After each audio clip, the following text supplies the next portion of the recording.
My parents abandoned me when my stepmom had a real daughter, but now they need my help. My name's Ashley, I'm 24, and my life story is the kind of drama that makes reality shows look tame.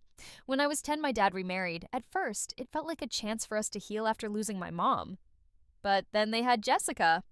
Oh, sweet, perfect Jessica, the real daughter. Blonde curls, dimples, and a wardrobe straight out of a fairy tale catalog. And me?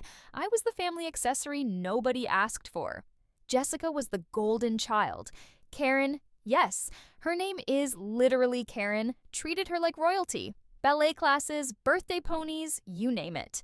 Meanwhile, I was the maid who didn't get paid. If Jessica spilled juice, it was my fault for not watching her. If she broke something, it was my bad influence. My life was just a loop of chores and blame, set to the soundtrack of Jessica's giggles and Karen's passive-aggressive remarks. Fast forward to my 18th birthday. No cake, no balloons, just Dad sitting me down and announcing, "Ashley, you're an adult now. Time to stand on your own 2 feet." Translation? Jessica needs your room for her yoga studio. They handed me $20, said good luck, and shoved me out the door like an unwanted guest overstaying her welcome. The next few years were rough. Ramen noodles became my best friend, and minimum wage jobs taught me to smile through customer tantrums. But I clawed my way out. Community college, a marketing degree, and now I've got my own tiny apartment. It's not much, but it's mine. I was done with them. Or so I thought. Last week, my phone buzzed. A message from Dad. "We really need to talk." My stomach sank. The last time he said that, I ended up homeless. What could they possibly want now? Curiosity got the better of me, and I replied. Why? His response came quick. "It's urgent. Please meet us." Against my better judgment, I agreed. What's the worst that could happen, right? Turns out, I was about to find out. Against my better judgment, I agreed to meet them at this old-school diner that looked like it hadn't been updated since the 80s. Neutral territory. Fine. The minute I walked in, the smell of greasy bacon and burnt coffee hit me like a brick wall. And there they were, Dad and Karen sitting in a corner booth like 2 contestants on a game show called Who's the Worst Parent? Dad looked smaller than I remembered, like someone had deflated him. Life had apparently taken its toll. Karen, meanwhile, sat clutching her purse like I was going to pull a heist right there in front of the waitress refilling coffee cups. "Ashley, sweetheart!" Karen greeted me with the kind of fake enthusiasm you see in bad TV commercials. Her smile was so tight it could have snapped her face in half. "You look different." Translation? "Oh, you're not wearing Jessica's old cast-offs anymore." "Thanks, Karen. Nice to see you too." I slid into the booth, crossing my arms. "Let's skip the small talk. Why am I here?" Dad cleared his throat, doing that awkward throat scratch thing he always did when he was about to drop bad news. "We, need a favor." I leaned back and raised an eyebrow. "A favor? You mean like when you told me, 'You're an adult now, Ashley,' handed me $20, and sent me packing? That kind of favor?" They flinched like I'd slapped them. And honestly, it was satisfying. Karen's eyes went all watery, like she was trying to drum up some sympathy points. "Jessica's in trouble," she said, her voice trembling just enough to seem dramatic. "Big trouble," Dad added, looking down at his coffee like it held the answer to all their problems. I almost laughed. Jessica, the golden child, in trouble? "What kind of trouble?" I asked, my tone dripping with sarcasm. Karen leaned in, her voice barely above a whisper, like she was afraid someone might overhear. "She's being investigated for fraud. Thousands of dollars. She could go to jail." I blinked, trying to process what I'd just heard. Jessica? The queen of perfection? Fraud? I wanted to laugh, cry, and order a milkshake just to celebrate the absurdity of it all. "And this involves me how?" Dad shifted in his seat like his pants were suddenly made of sandpaper. "We were hoping you could loan us some money." For her lawyer. That was it. I couldn't hold it in anymore. I burst out laughing. Not just a chuckle, a full-on head-back, borderline manic laugh that turned a few heads in the diner. "You're kidding, right? You're asking me, the daughter you kicked out like an expired carton of milk, to save your precious Jessica?"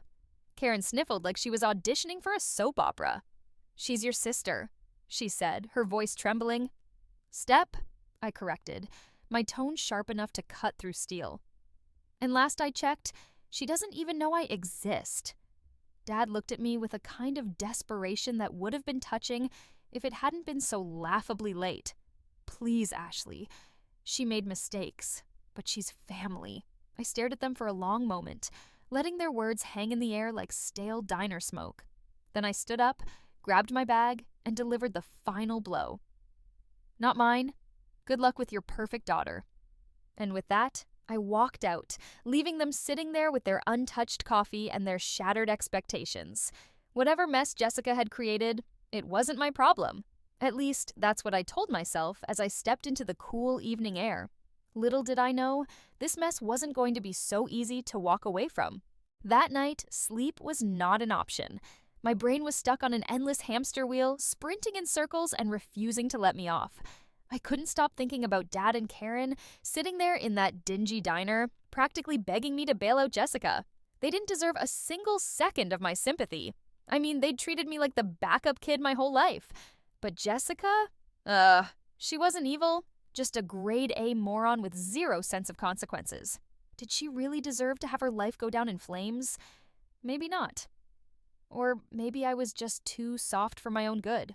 Either way, the guilt was there, gnawing at me like an annoying mosquito bite I couldn't reach. By the next morning, I couldn't take it anymore. I needed backup. Enter Mia, my best friend and human BS detector. She answered on the second ring, sounding suspiciously chipper for someone awake at 8 a.m. What's up? Did Karen finally trip over her moral high ground? I sighed so loudly it could have been mistaken for a hurricane. Jessica's in trouble, like real trouble. Fraud, lawyers, possible jail time. And guess who they think is going to fix it? There was a brief pause, and then she snorted. Let me guess. You? Bingo, I said, pacing the length of my apartment like a caged tiger. They want me to pay for her lawyer. Apparently my marketing salary screams family bank. Mia didn't hold back. She never does. Girl, what the actual heck? You don't owe them a single dime. Not after how they treated you. They can figure it out. I know, I said, flopping onto my couch dramatically. But, nope, she interrupted, her tone sharp enough to cut glass. Don't even butt me right now. You are not their personal ATM. You've worked too hard to be dragged back into their mess. I knew she was right. Logically, I owed them nothing. But emotionally, that was a whole different mess. What if she really did screw up? Like, bad.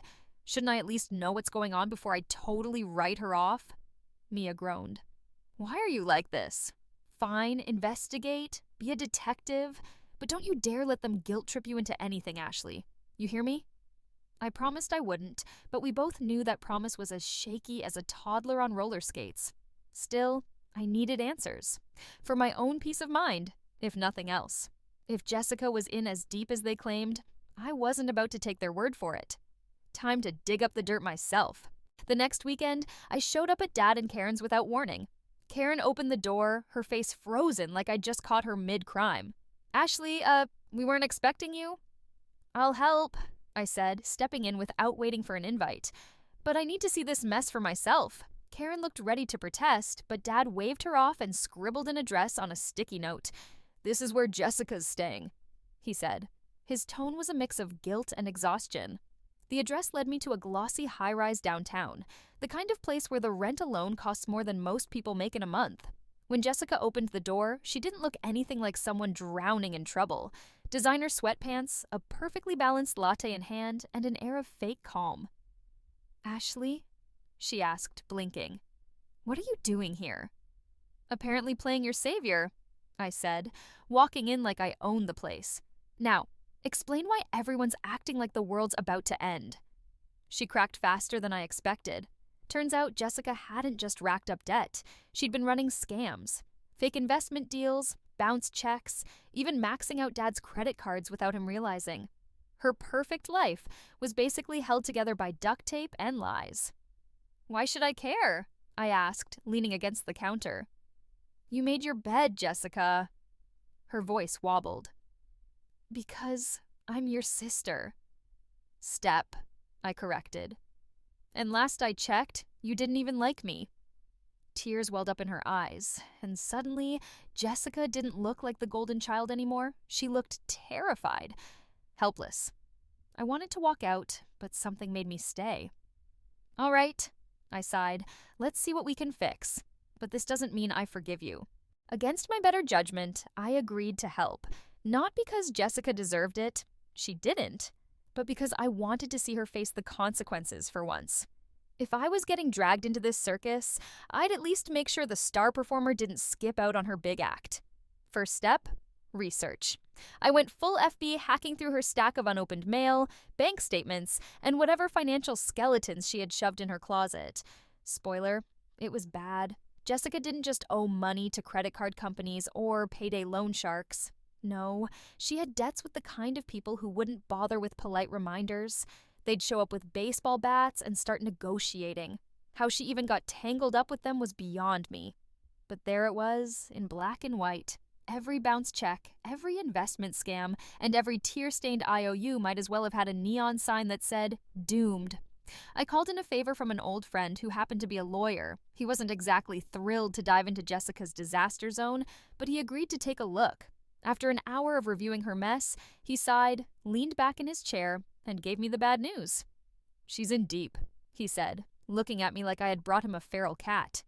"But if she cooperates, comes clean to everyone she scammed, and starts making payments, she might avoid jail."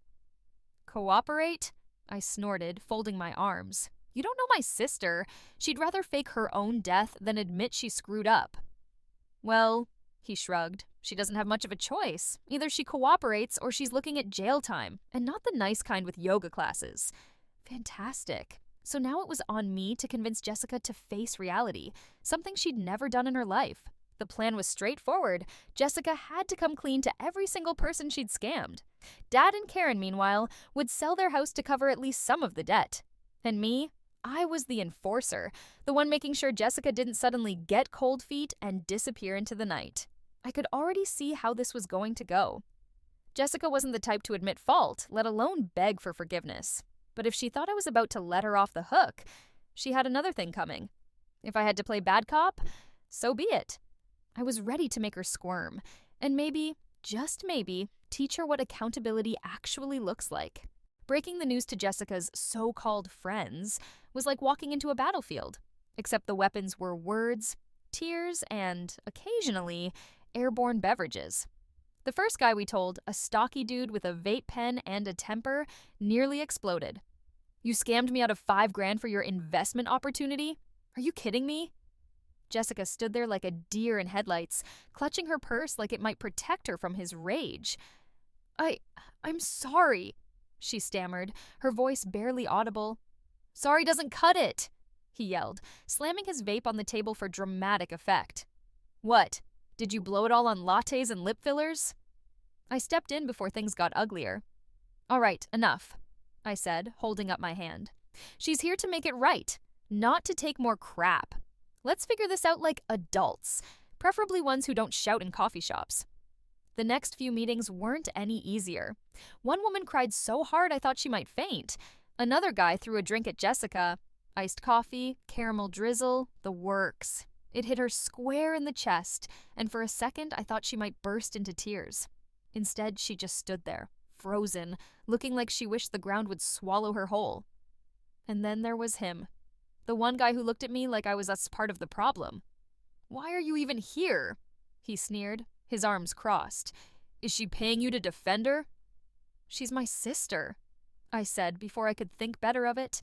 The words tasted weird coming out of my mouth, but they were true. For better or worse, she was my problem. It wasn't pretty, but little by little, Jessica owned up to everything. She apologized, badly, promised repayment, even worse, and somehow most of her victims agreed to drop charges in exchange for getting their money back. It wasn't perfect. Some walked away fuming, others barely believed her, but it was progress. Meanwhile, back at home, Karen was putting on her own show. She cried like a soap opera actress during every conversation about selling the house. "We worked so hard for this," she sobbed, clutching at Dad like he might evaporate. "Maybe if you'd worked hard on parenting, you wouldn't be in this mess," I shot back, not even bothering to sugarcoat it. Karen glared at me through her tears, but for once, she didn't have a snappy reply. Dad just stared at the floor, probably wishing he could disappear too. It was messy, uncomfortable, and downright miserable, but at least things were finally moving forward. Jessica moving in with me was the kind of disaster I saw coming a mile away but couldn't avoid. After Karen and Dad sold their house, cue Karen's Oscar-worthy meltdown, I couldn't let Jessica end up couch surfing, or worse, back at Karen's mercy. So yeah, she moved into my tiny apartment, and let me tell you, it was a vibe. And by vibe, I mean chaos. Living together, let's just say it wasn't exactly a buddy comedy.